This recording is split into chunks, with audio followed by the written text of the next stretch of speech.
So for the final discussion of agenda setting, we're going to take a look at a couple of chapters from Baumgartner and Jones' pivotal book called Agendas and Instability in American Politics. This was an instrumental book which really kind of changed the way we look at public policy and the way that public policy is passed.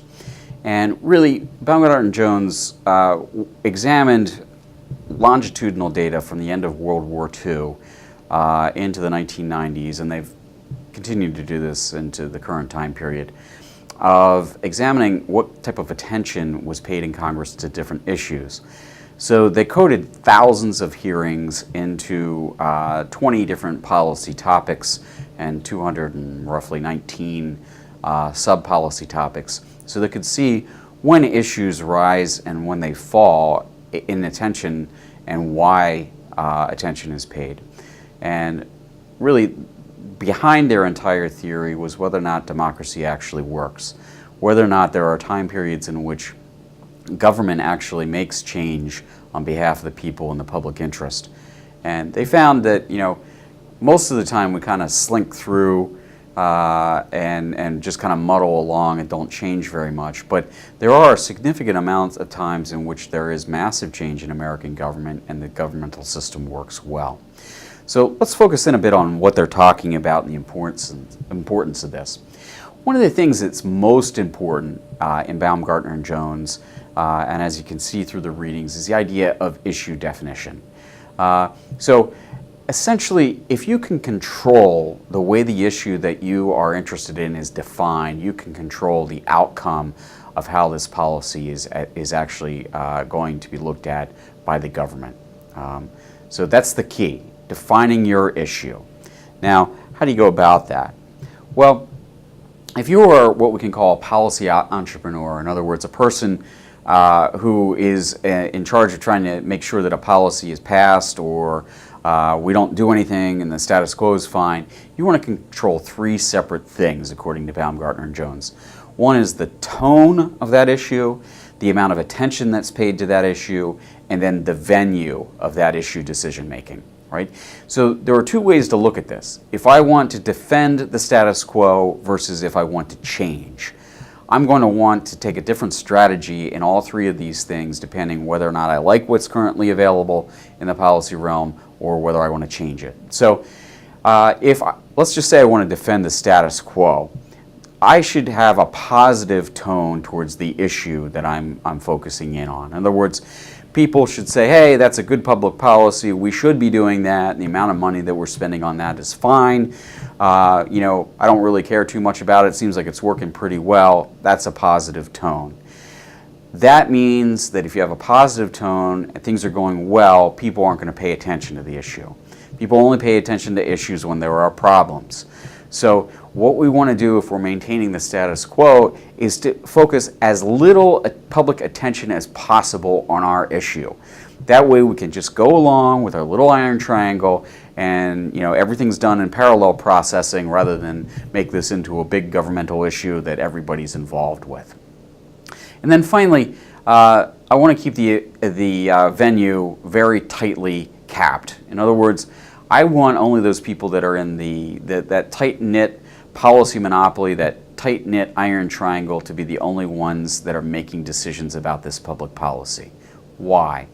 Once more people get involved, it's more likely that there will be change. If I like the status quo, I can keep the decision-making at a point in which I can manageably deal with change, and that will be more effective, right? So if I'm status quo, I want positive tone on my issue, I want very little attention paid to that issue, and I want to make sure a very small group of people are the ones making decisions about that. Generally people that support my understanding of that issue. Now, the flip side of that is, what if I want to change the status quo? Well, then I'm going to try to take the tone from being positive to being negative. Why? Because if people think there's a real problem, then more attention is going to be paid to that. And the more attention that's going to be paid for that, the more likely just people are going to decide that they want change. And the more that their attention comes to that, the less likely you are able to contain the decision making within that small confines of an iron triangle. So the venues, more people will get involved, and the more people that get involved, the more likely there is going to be change. So let me give you two quick examples before we get into the main example of nuclear power. Baumgartner and Jones talk about the tobacco industry and pesticides, and the way that they that the kind of policy tone changed on them. So if you go back to kind of early 1900s, even into the early post-war America, tobacco farming was viewed from a very positive lens and a very positive tone. It was a source of us being able to grow crops. Farmers were viewed as being salt of the earth, Jeffersonian democracy type people, that were the type of people that we wanted to encourage. Tobacco was something that we could export abroad, so it was a good crop to grow. So it had a very positive image. And then in the early 1960s, the Surgeon General came along with a report that said that smoking caused cancer. And now all of a sudden, the tone of that issue changes. Now it's no longer about helping out these tobacco farmers who are salt of the earth and exporting stuff. Now it's a public health issue, right? And that changes the tone, it changes the amount of attention, and it definitely changed the venues, because we went from this just being an agricultural issue to now it also being a public health issue, right? So it's an example of the way kind of these issues change and the definitions change. Pesticides. In post-World War II America, pesticides were viewed as being a way that we could eradicate hunger. And basically the feeling was that we could use these pesticides to grow healthier crops, yield more food, and be able to solve problems of hunger by exporting that food abroad. Right? So a very positive tone in relationship to the concept of pesticides. Who doesn't want to help feed people? Who doesn't want to make money by sending crops, exports abroad? Who doesn't want to help farmers? Right? But what we see, Rachel Carson wrote a book called Silent Spring in the late 1950s, which was the beginning of the environmental movement, and that dealt with one specific type of pesticide, DDT, which essentially stopped eggshells from hardening. And the idea behind the Silent Spring was that these pesticides were killing off birds, and eventually we'd kill all of them and have a silent spring, right? So now all of a sudden we have this positive tone of pesticides being a way to feed the hungry and to export stuff, and now all of a sudden it's no longer about that. It's now, again, like tobacco, a public health issue and an environmental problem. So the venue changes as well, and the way that we discuss this changes. Right? So a couple of examples there of changes in policy image. Now, the one big case study that Baumgartner and Jones kind of work their way through is kind of the image of nuclear power and how that's changed from positive to negative and to positive and back again. So let's take a look at nuclear power. So in post-World War II America, nuclear power had a very positive image. Nuclear power is basically seen as being a way for us to be able to create cheap, clean sources of energy, right? In looking at that, when we focus on that, the idea was that there would be power that we would no longer have to meter. In other words, much like you use your cell phone, you've got a plan. Very few people actually worry too much about how many calls they make. You just basically use whatever your plan says. That was the way that they focused in on nuclear power, that we'd just pay a certain amount a month to the power companies, and that would be it. Now, it was also, unlike other fuel sources of energy like coal, electricity, and so forth, it was renewable and it was green, because for the most part, there isn't a lot of kind of environmental, at least at the time, there was not believed to be a lot of environmental consequences associated with that. What we see over time was it became much more expensive, much more environmentally dangerous source of energy, and the image changed completely. And then post 9/11, we could think about in terms of all of a sudden nuclear energy once again became an issue of having our own kind of energy independence in the United States, and for a while people talked about nuclear energy, but then we had the tidal wave in Japan and at Fukushima, and all of a sudden the image changed all over again. Right? So let's take a look at the change here. What happened to nuclear power? Well, the positive image back in the 1940s and 50s was that government should encourage the nuclear power industry. So this is kind of the version of the iron triangle here. So you had the Atomic Energy Commission, and that was overseen by the Congressional Joint Committee on Atomic Energy. And then the outside people in that iron triangle were the public utility companies that were producing nuclear energy, and then our experts, right? People in the scientific community and people in universities, right? Their goals were to encourage the development and use of nuclear power. They were really promoting the nuclear power industry, right? Because there were no side effects. It was cheap, clean, green, easy to do, right? So that was the initial policy image. And because we had a very positive view of nuclear power, we were able to control the venue, right, and keep it limited to a very small source of people making decisions about this. Now, fast forward to the early 1980s, and all of a sudden, all of this had changed, right?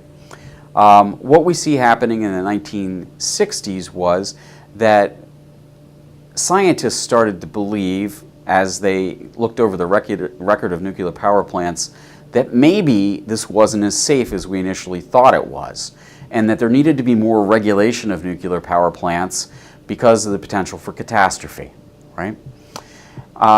So what we saw was that you see the change in the venue and an expansion in the venue of people dealing with nuclear power.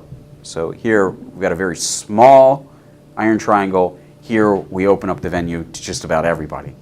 So what we saw in the 1970s was that the Atomic Energy Commission was renamed to the Nuclear Regulatory Commission. Now just think about that.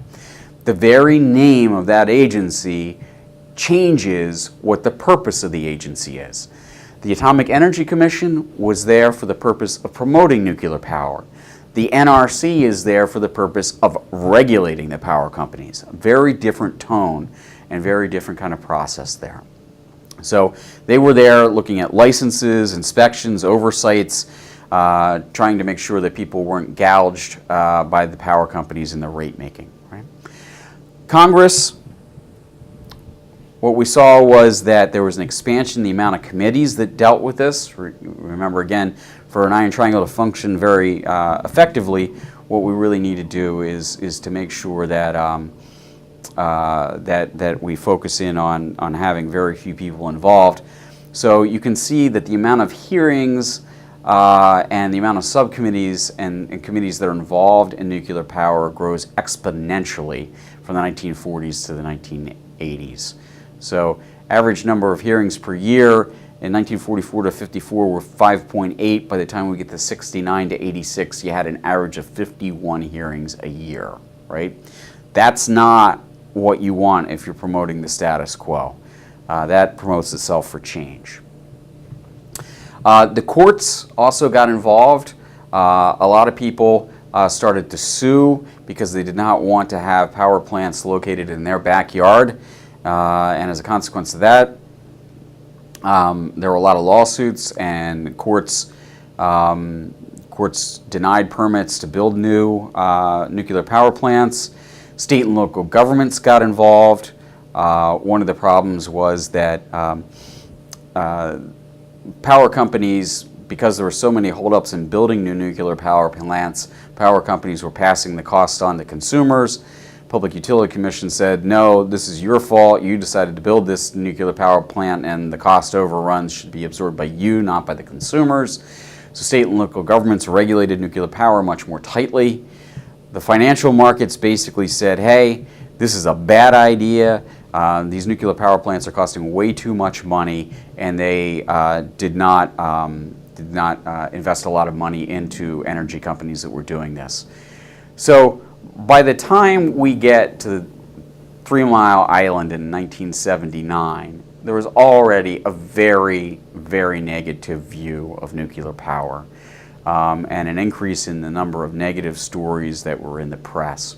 So everything that you'd want to see in a change in the way that a policy venue kind of expands or contracts happened here with nuclear power.